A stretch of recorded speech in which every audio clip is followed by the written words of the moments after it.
Well, good morning, everybody. My name is Matt Morse, and I am the Director of Private Investment Capability here at Creative Australia.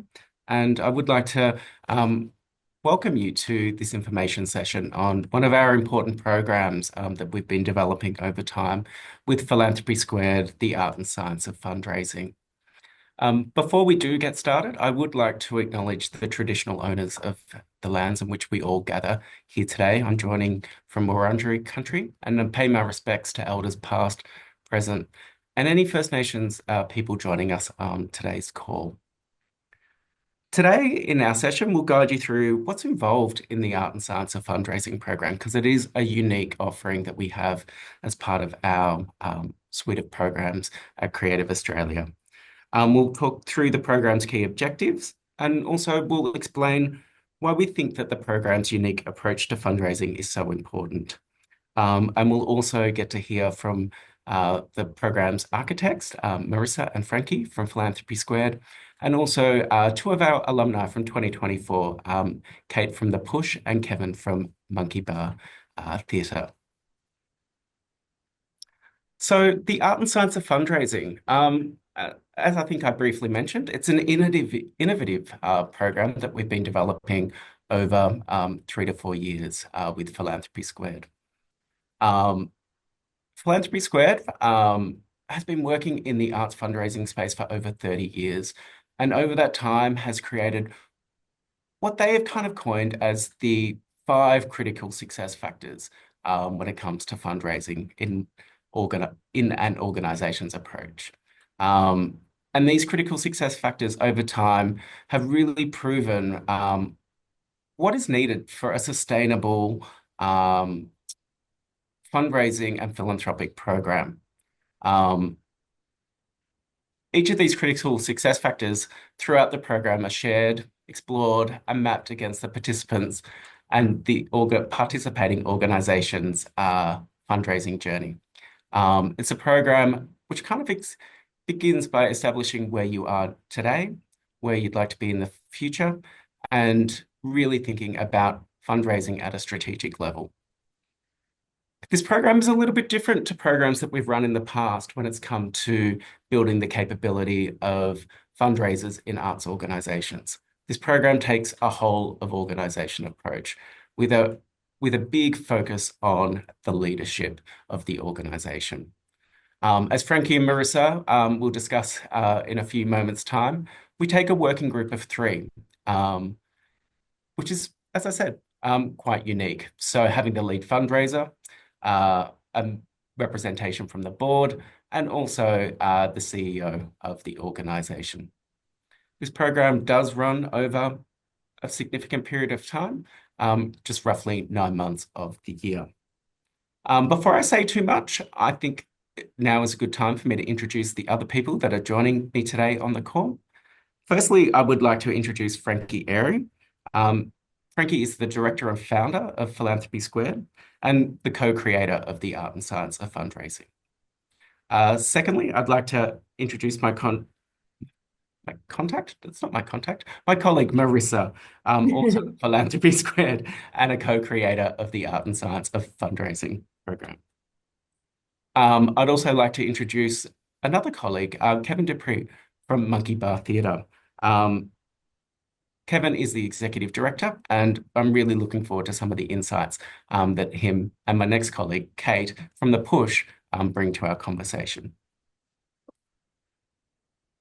So, Frankie and Marisa, I might throw to the two of you to talk us through the art and science of fundraising and the program for which we've been developing and having out there for our arts organizations to participate in. Yeah, thanks, Matt. And thanks very much to everybody who's participating today, and welcome to all of those that I can't see but believe are there. It's great to have you this morning. Just a bit of background, as Matt's explained, we sort of conceived of the program specifically for small to medium arts organizations because you're the ones that are, if you like, struggling most in terms of fundraising, have significant potential, but not necessarily the resources or the strategy or the setup to really realize what's actually out there. And obviously can't afford the kind of consulting that we might do for one of the larger organizations, worked with universities and large arts and culture over many years now. So we distilled this, the critical success factors, and designed this program to actually enable small to medium arts organizations to go through the same exercise effectively that we would take an organization through as consultants, guided by us, but basically driven by yourselves at your own pace. So that's the concept behind all of this. And hopefully Kevin and Kate are going to talk about how effective it has been for them. Yeah, so that's the background to the program as a whole, the reason it's here. And you know, we've had a couple of years of pilot, and then 2024 we run it fully, and we're just about coming to an end now. So I'll let Marisa take you through. I'll set up some slides, but I'll let Marisa take you through sort of the headlines of the program itself. And much of this is, of course, in the application form itself, but here we are, PowerPoint. Before you do get started, Frankie and Marissa, we Sure. do encourage questions today. We are here to answer any probing questions that you may be thinking about. Well, is this the right program for me? Or what do you mean when we're talking about strategy? Or what does my time commitment look like? So this is a fantastic opportunity to have a real think about how this program can be transformational for your organization. And by having Kevin and Kate with us today, they are a great resource to ask questions to, as well as, yeah, Philanthropy Squared. So please, there is the chat function, and we will do our best to answer those questions towards the end of the session. Brilliant. Thanks, Matt. Over to you, Marisa. Yeah, wonderful. So there are three main components to the program, which we'll outline now. But central to all three components is this idea that leadership is integral to any fundraising endeavour. And so as part of this, which Matt mentioned earlier, that forming a working group is really important. In fact, it's a requirement of the program. So it's your lead fundraiser, your CEO, if not your lead fundraiser, and your chair of your board. And together as a group of 2 or 3, we'll be working through each of these particular components of the program. The first being the self-audit workbook, where we highlight our 5 critical success factors. And each of, there are 6 modules in total, but 5 are devoted to the critical success factors. And we unpack what each involves, and then we ask you to run through a curated checklist, as well as complete a series of tasks. So you can actually map that particular critical success factor against your own organisation, which enables you to see what's a strength, what's a weakness, and what your key priorities are moving forward. The 6th module will be dedicated to ensuring that you have a fundraising framework in place. And we'll discuss that at a later point as well. The second component is our on-board program. And sorry, what I should mention about the self-audit workbook is that you move at your own pace across a 4-month period. There'll be several interactions with Creative Australia as well as ourselves, but essentially you're working with your group across those 4 months.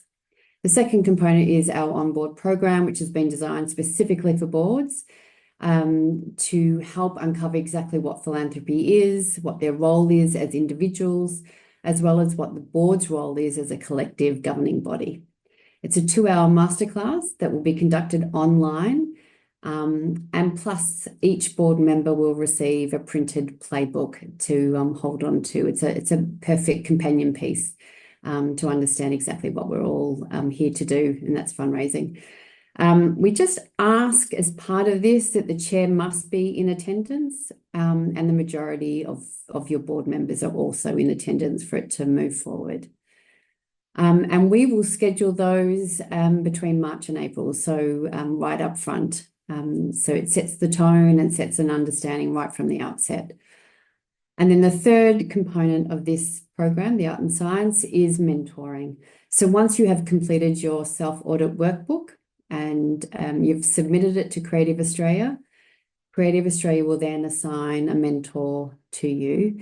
You have 4 sessions over the remaining 4 months of the program, and you can talk about any troubleshooting that you'd like to, but also making sure that you have the fundraising strategy in place, and as I said, any other queries. Again, we ask that your working group be in attendance for each of your mentoring sessions. And that's very much it in a nutshell. Just a Thank couple you. of points of Please. clarification. Yeah, the working group of 3 is the chair or a nominated board member, the executive director, and the lead fundraiser if you have one. Many small organizations don't, of course, in which case the chief executive is effectively the chief fundraiser. And the onboard program is a 2-hour session per board, per participant. Right. So it's not a group thing with everybody. It's actually tailored, or there's a specific conversation with each of you about your organization. So that's An important point. An important point. We will be running 10 workshops with 10 masterclasses with each of the 10 participant boards.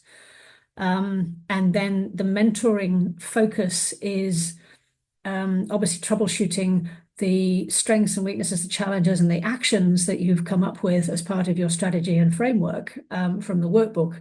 And the mentors are going to be helping you finish off a strategy or translate your strategy into action, and really but the emphasis is very much on an organizational strategy for fundraising. So not just an operating plan for how we're going to raise money this year, but actually how we're going to build an organizational scaffolding such that fundraising can be a consistent and growing driver of revenue over time. And because there's some great fundraising happening around the world, and particularly, some pretty creative approaches to fundraising, I think, with the small to mediums. But what we're wanting to do is to help build a scaffolding so that it'll work consistently and grow, rather than having to sort of reinvent wheels and redesign new campaigns every year, but it becomes a fundamental part of your whole organization. So that's the thinking behind it. So we like to say there are 2 key outcomes of doing this program, and one is helping you develop or strengthen a culture of philanthropy within the organization. And secondly, it is to help you make sure that you either strengthen the fundraising framework that you have, strategy framework you have in place, or create one. And they're the 2 key outcomes, and working through each of these particular components of the program will help you to ensure that those outcomes are achieved. So everything is driven around those 2 key outcomes, program outcomes. So I think we'll stop sharing there and hand back to Matt as MC. Thank you both.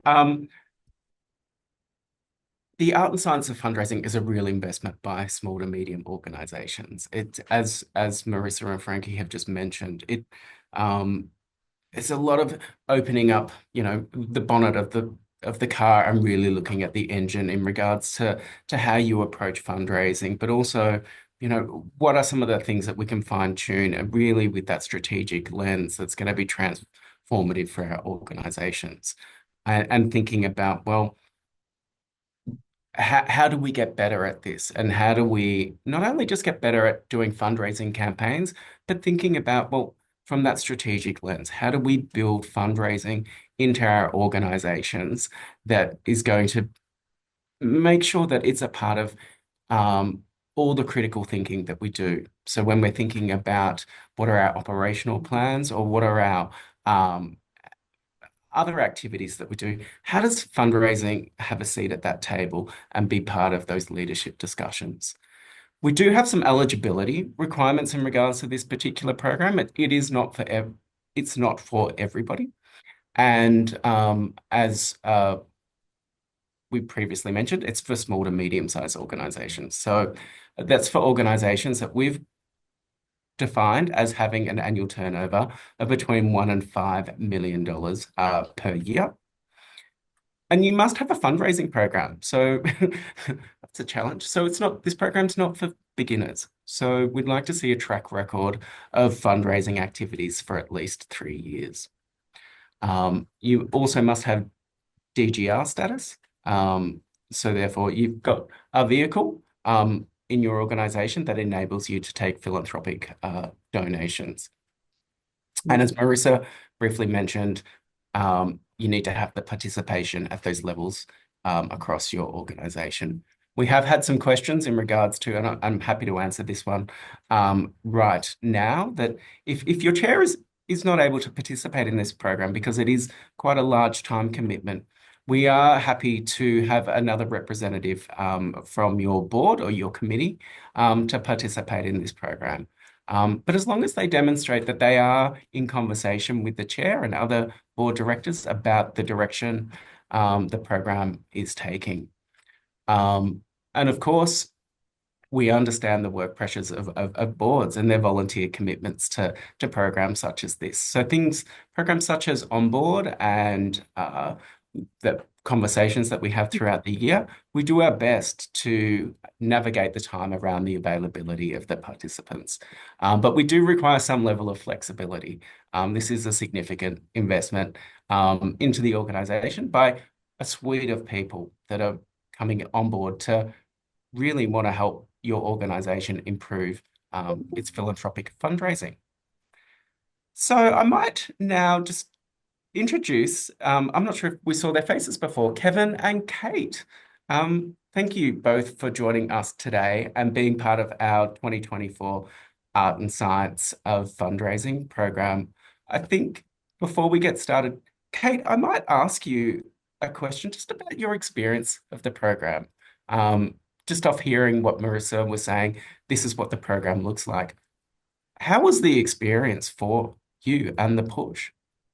Yeah, I think, my reflection on the program was, I think the timing worked really well for us. And I think that is definitely the key thing that I would want to communicate from my experience over the last year, is just making sure that it is the right time for your organization. We had a few things line up prior to being accepted into the program. One of those key things being that we had made the investment into a new position that was a head of partnerships and engagement that was going to work really closely with me on our fundraising, that it meant that we started this program on the first day that person started in our team. And so the timing from that respect was I think I often reflect on how we would have onboarded that new staff member if we hadn't have been a part of this program. It was almost like a really critical piece of her onboarding process and giving all of us the framework to collectively work through together to ensure that she was had everything that she needed to be able to do her role. So yeah, the timing, I think, is from what I've been able to hear through other conversations with other participants of the program, it's really about making sure that your board, your staff, and the broader organization as a whole is ready to take on this, because it is a really big, as you've talked to, time commitment. And yeah, just that timing piece is critical. And how do you think by participating in the program has changed the Push's approach to fundraising?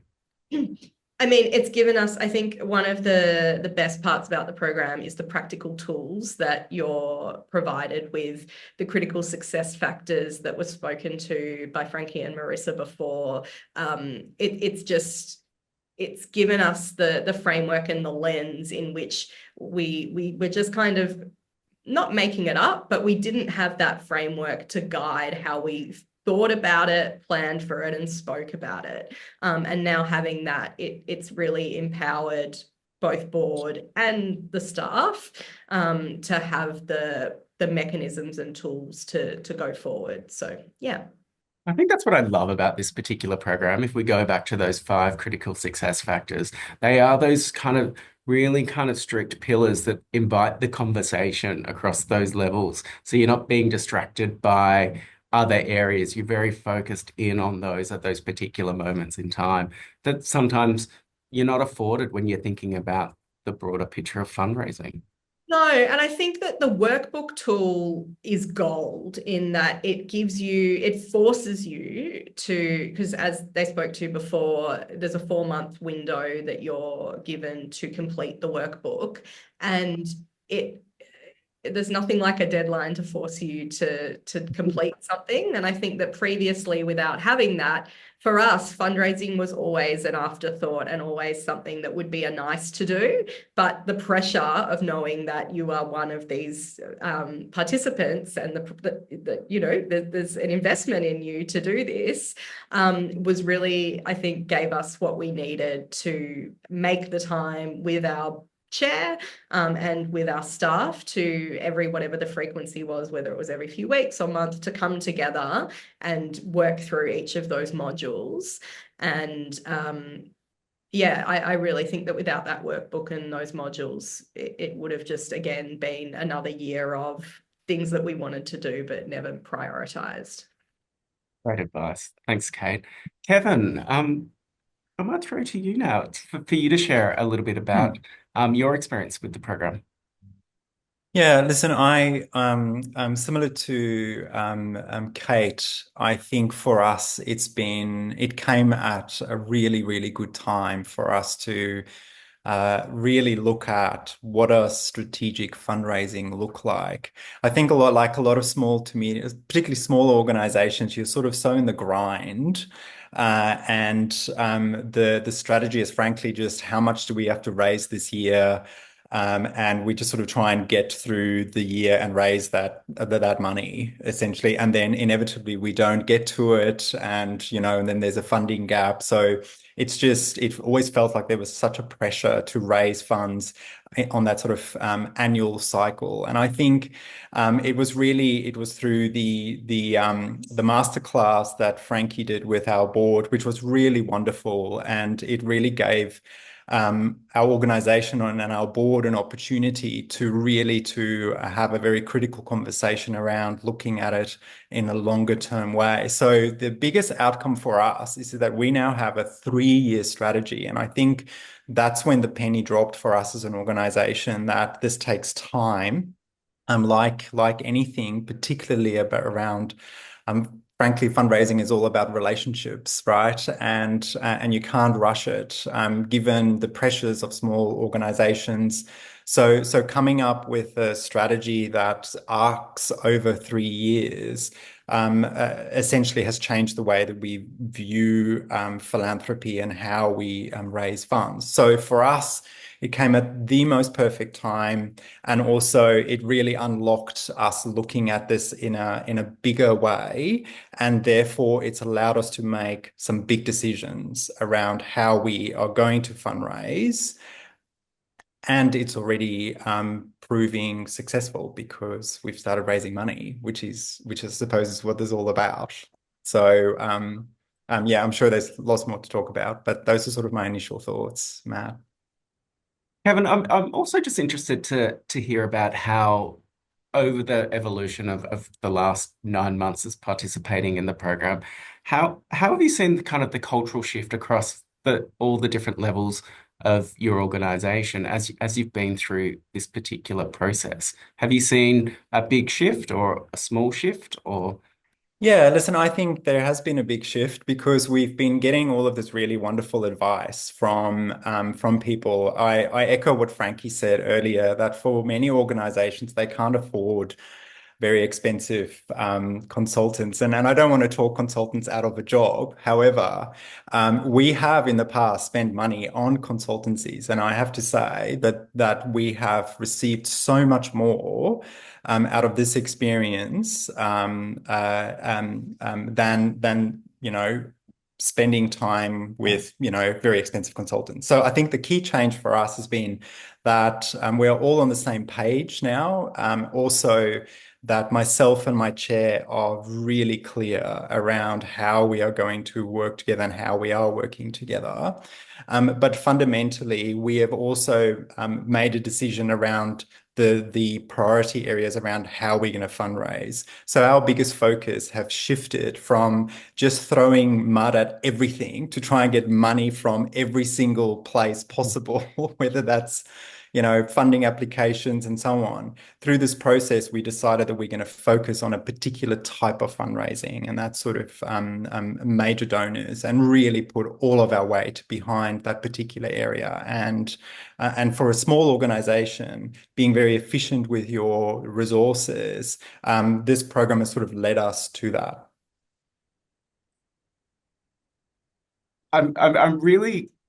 I would like to pass on to the people that are joining us today that by participating in the program, it's a bit of a warning, but I don't want to discourage people. It's not easy.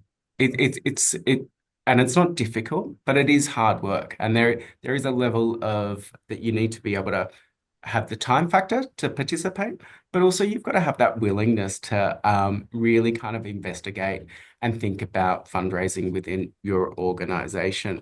I think with hindsight, Kevin and Kate, and then I'll ask you, is there any advice that you'd like to give to people about how you approached each of the phases of the program, especially as Kate mentioned before, the 4 months of doing the workbook activity, probably where you've got to be the most reflective, you've got to be the most honest. The questions that you're being asked to answer are things that you can't hide behind if you really want to have an authentic and effective fundraising strategy moving forward. Yeah, and listen, I think for many of us, because we are doing so many, funding applications, whether it's to government or we're doing new strategic plans, it always feels like we're constantly doing this, right? And like Kate said, sometimes fundraising sort of comes later.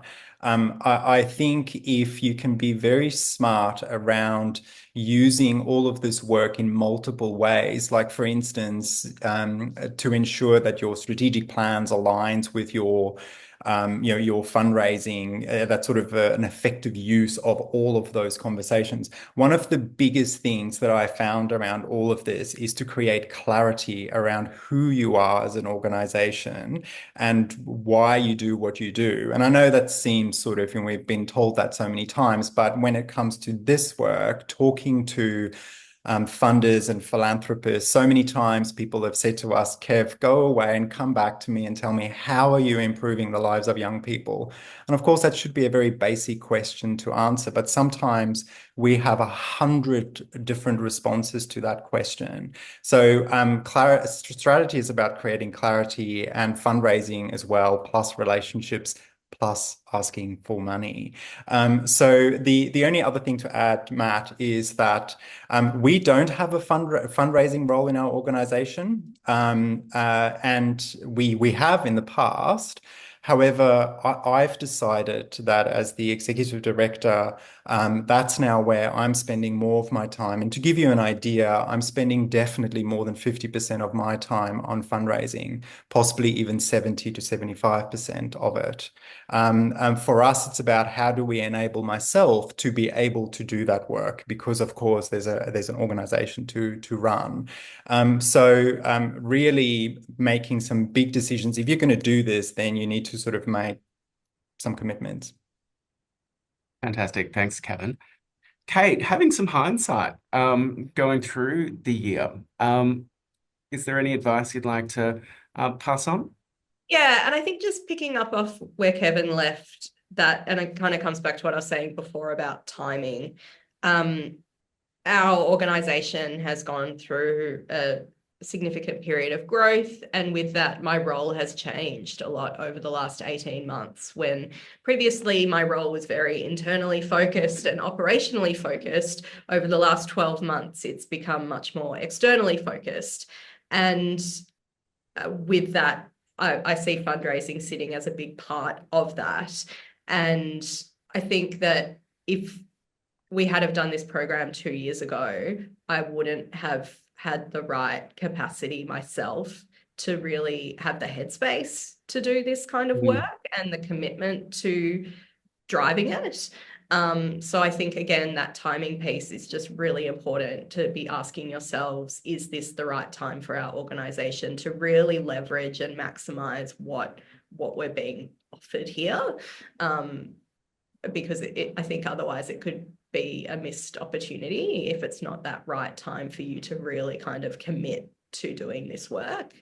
I think for me, upon reflection, so the third part of the program is around being matched up with a mentor. And I think it's really important for all participants going into that third phase to be really clear about what it is that you're looking to get out of that mentoring relationship, like really practically. So for us, we were wanting to use that time to get feedback on and draft our first ever case for support. And so having a really practical thing that you can work on with your mentor, I think is probably, something that I would want to share in terms of something that you're thinking about that you can use that time for when you do get matched up with your mentor.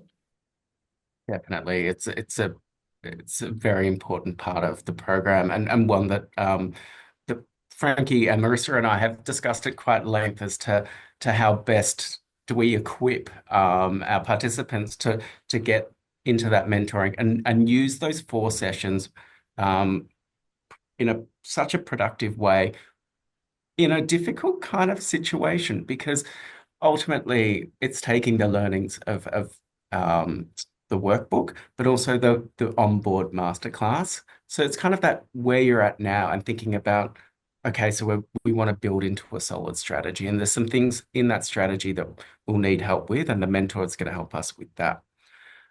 But the greatest challenge in there also is for our mentors, because we have working groups of 3. So it's not just a mentoring situation where Kate or Kevin walks in with the mentor. It can be that the board representative's there, Kate is there, and the fundraiser. And so, Kate, do you have any advice about how did you bring together your working group? Like, because we saw you when you were on screen or when we were presenting or providing feedback, but behind the scenes, what did it look like for you at the push? And Kevin, I'll ask you the same question.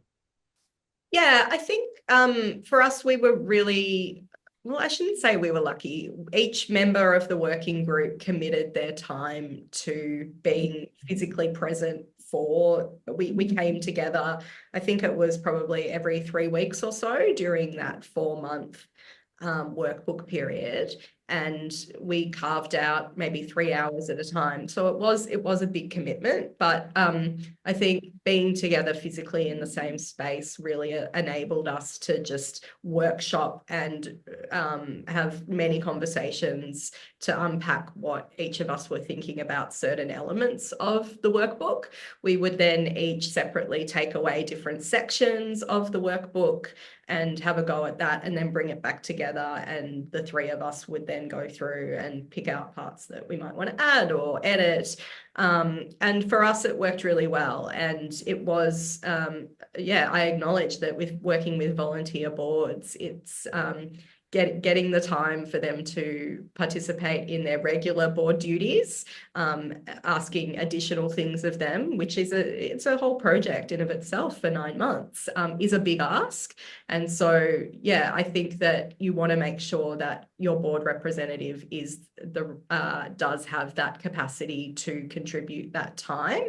And if not the chair, then I think that the time part is the most important element for that person, that they can actually immerse themselves in the learning and in the process, because I can imagine that without that, it's just that's how the program is set up, to bring those 3 very different perspectives. So that's how we made it work.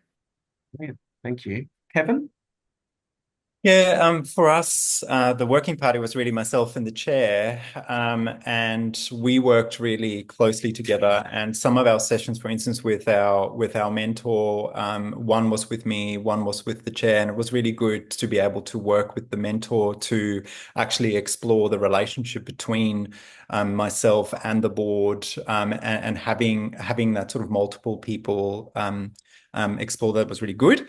The thing that I found really interesting, particularly through the audit phase, was how we engaged some of our staff members around answering some of those questions, and so that was really good to get some of that input from people. However, one of the things that came out of the mentoring sessions with our mentor is us exploring creating a fundraising subcommittee of the board. And we have decided to go through the process or the decision not to have one. Because then it tends to fall on a subcommittee and it's their responsibility to fundraise. And in fact, it's now a whole organization, whole board approach. And a practical tip that our mentor gave to us in that setting is to give each board member just sort of a challenge of one thing to commit to. Of course, it's so much easier to commit to one thing than it is to, joining a fundraising committee that needs to meet 5 times a year, that needs to run a gala event and a da da da da da.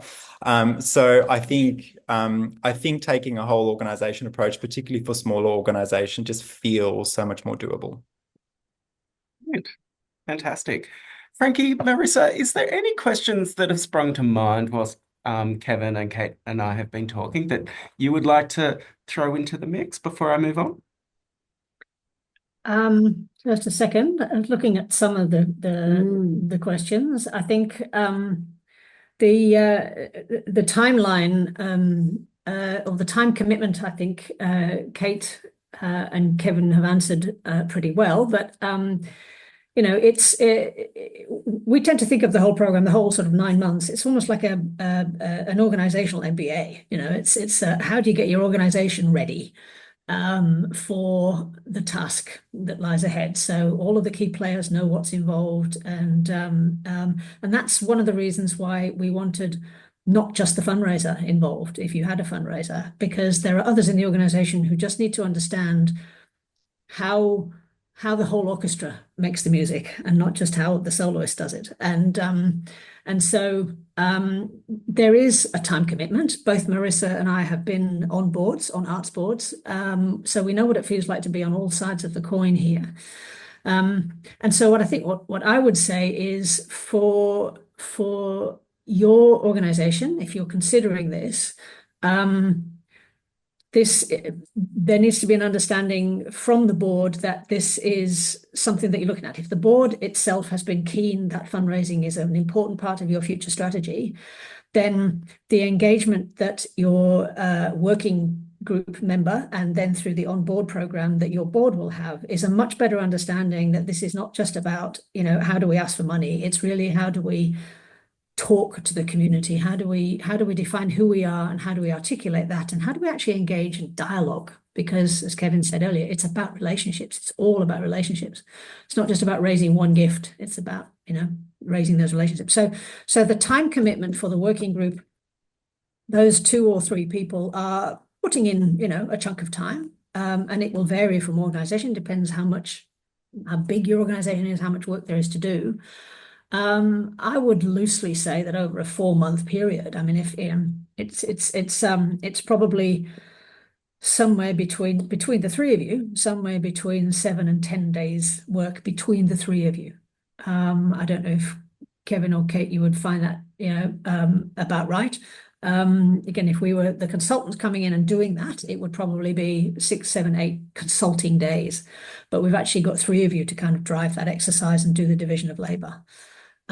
Hopefully it's not just a burden as well. I mean, it's actually, it's one of the reasons we love doing what we do is that you get into an organization, you get to understand it, you get to work with it and see how, you pick up this sort of Rubik's Cube and you flick it around and you see how it can work. And so it's actually interesting work as well. It's not challenging. It's not, oh my God, this is fundraising, it's something we've got to do. It's actually interesting because it really is about who you are and what you want to achieve. And that's what donors want to give to.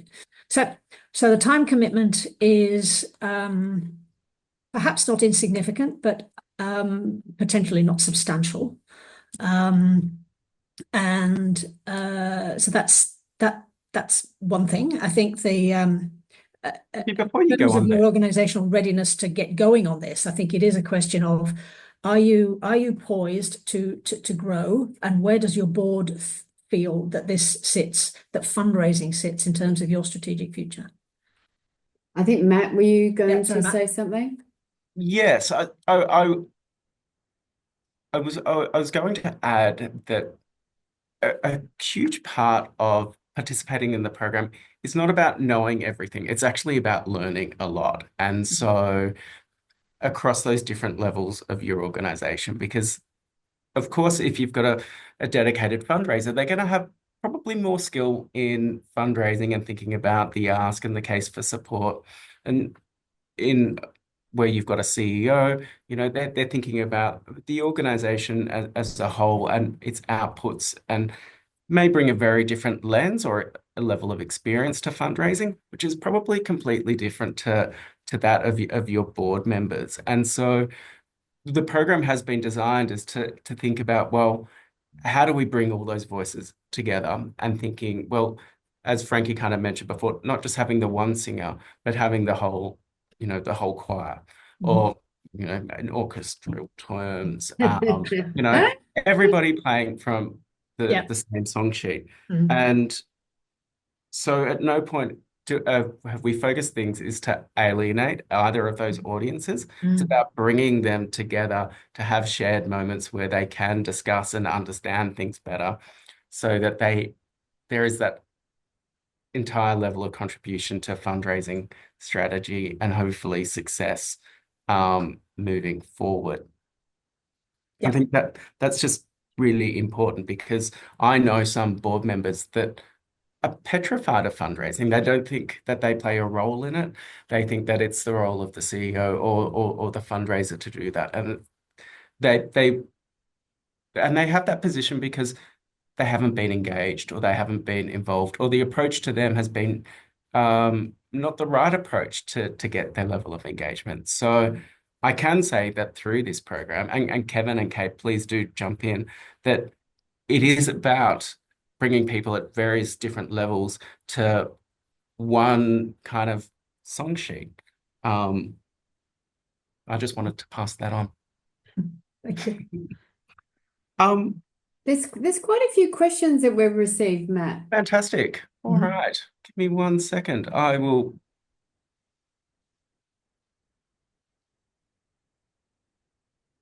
Okay, so if a board member has already completed the onboard program, do they need to complete it again? I would, that's Samantha. I'm happy to be challenged here. I would like to see them participate in again if they are a member of another board that may have participated in the program, because they're viewing that masterclass in the context of the organization or the board that they're currently serving on. Frankie, Marisa? I would certainly say that the question is, what if your board has already completed the onboard program? I think that's unlikely, because they would have had to have gone through art and science. And so, they might have done other board workshops elsewhere with other people, but I think the onboard program itself was designed specifically for this program. So, and hopefully it can, any board or any board member who's been involved in other workshops can come to this, and actually what we like to do is to help sort of, if you like, complete the jigsaw for boards, so they understand how the whole piece sits together. They might have been taught to, around asking or building relationships or whatever, but we kind of bring it together in a much more sort of the helicopter view of where the board sits. Yeah. Fantastic. Samantha's got a few extra questions. Samantha, I might take that question offline because it is quite specific to your organization and your situation, but happy to answer that at the end. Claire, just to clarify, if we currently don't have a fundraising officer, would it be best to engage one prior to applying for this program? Uh, of course not. If I think as we've demonstrated through our conversation today, if you have leadership that's coming from fundraising, may that be the general manager, because you may not be in that financial position, as Kevin mentioned, to it may become the role of the CEO, or it currently might be the role of the CEO to have the responsibility of fundraising. So, no, you don't. It Yeah, might be an no, aspiration for the future. I agree. I think this program will help to define what roles you need. Right. You don't need to have had it in advance. In regards to the turnover requirement is fixed. Our previous iterations of this program, we did go through quite an extensive pilot phase.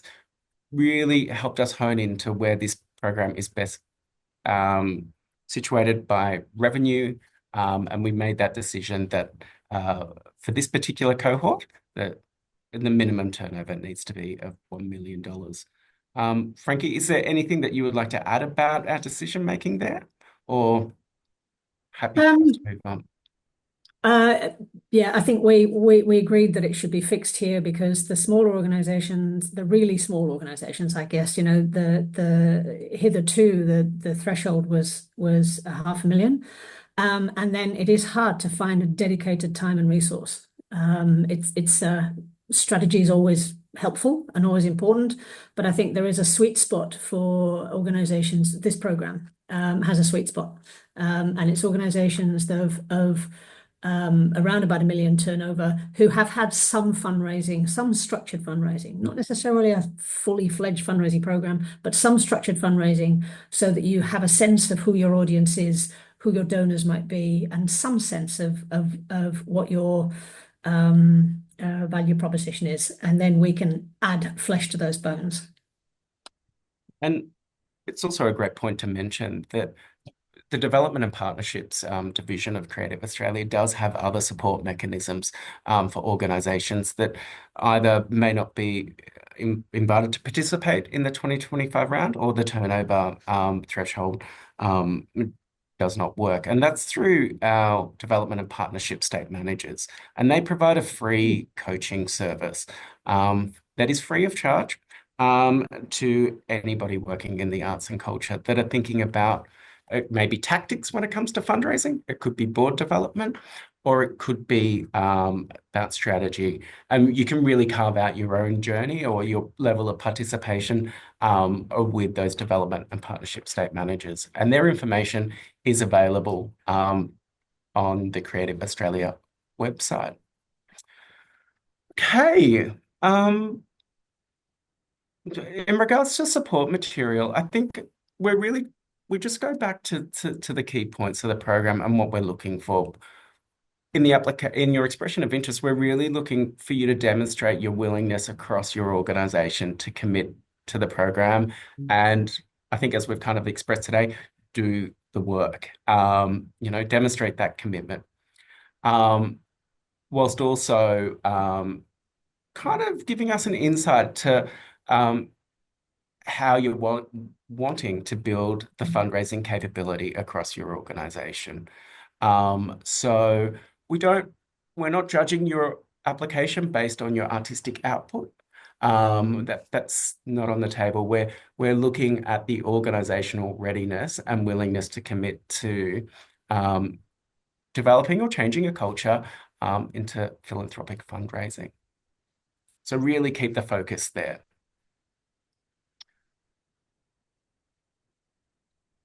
A question to Kate and Kevin.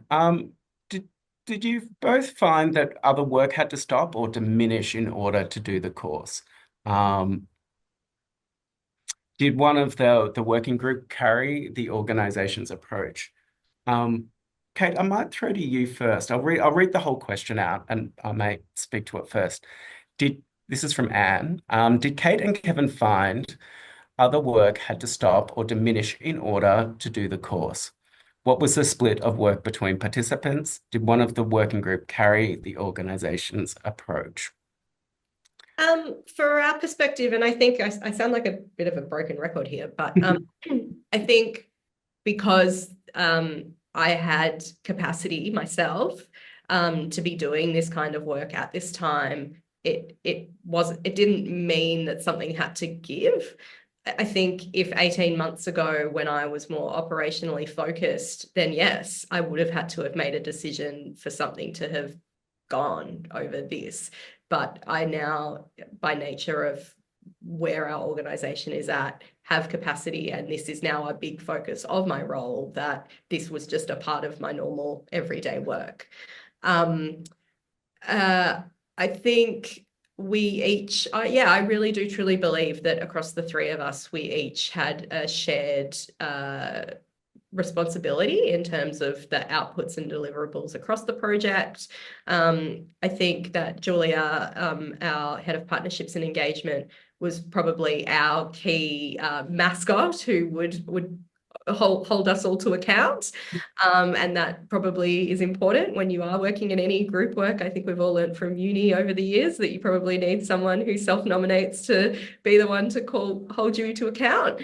But yeah, we all were equally responsible for what needed to be done across the workbook and the other activities.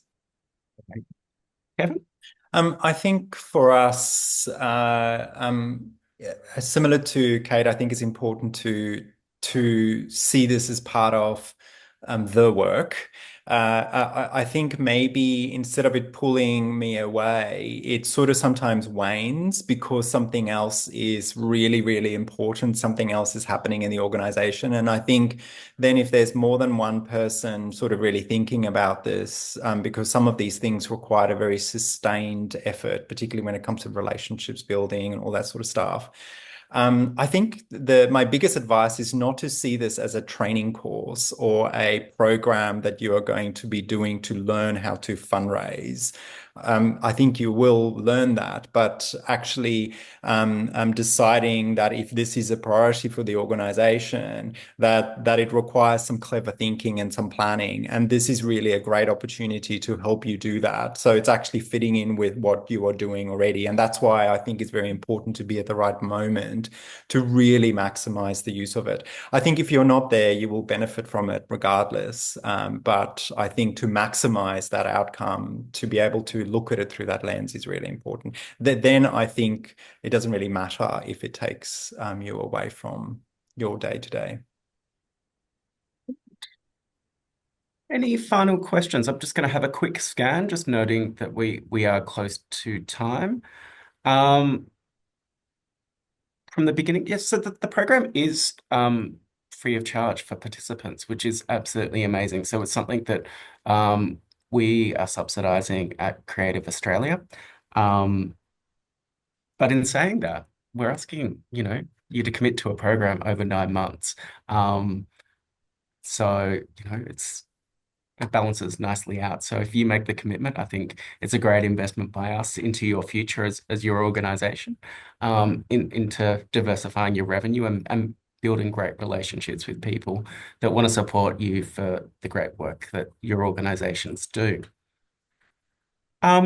We will share the details in regards to the development of partnership state managers. It is, by way of noting from my memory, is at the top there is a tab that says development of partnerships, and if you touch on that, there's a reference to a legacy organization called Creative Partnerships Australia that will take you through to them, but we can certainly share their contact details.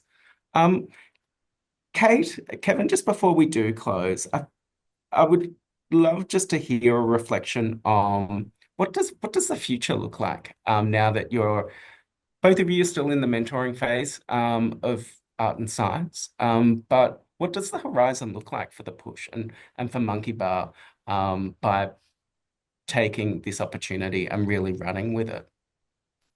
Oh, this has been a complete game changer for our organization. It's giving us the confidence to dream big and to really kind of get beyond the little like happily, of course, every organization here on this call will happily accept donations of any size, and we're very appreciative for them.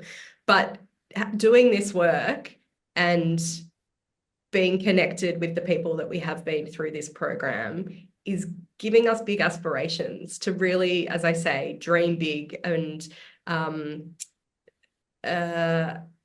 feel confident to have that, and to have a plan now for how we can achieve some really big goals.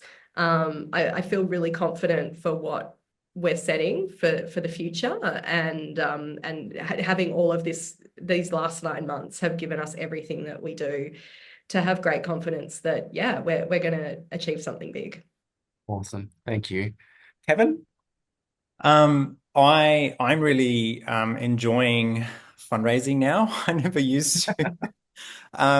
Because it's that fear of asking for money that is always sort of niggling in the back of my head.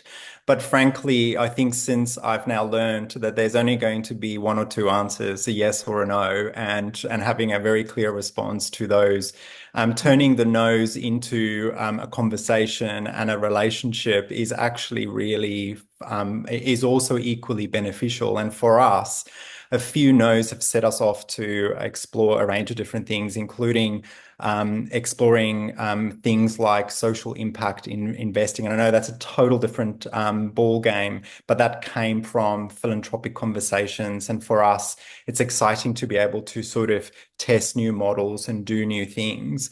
But frankly, it's enabled us to now start building relationships with new donors and to grow that sort of base. So we now have a 3-year strategy, and we've got a final session with our mentor to interrogate that.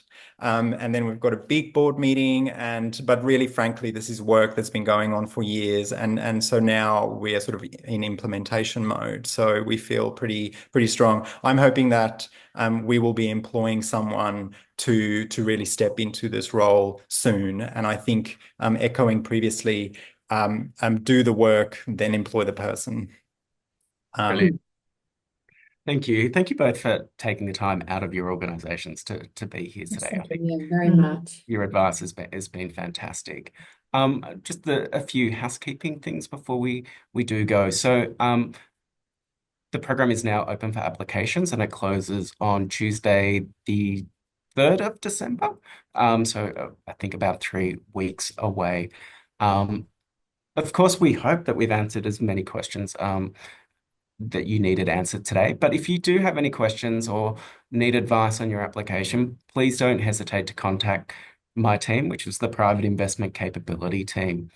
You can find our details on the Investment and Development page under the Art and Science of Fundraising 2025 program. And we are more than happy to have further conversations with you whilst you submit your applications.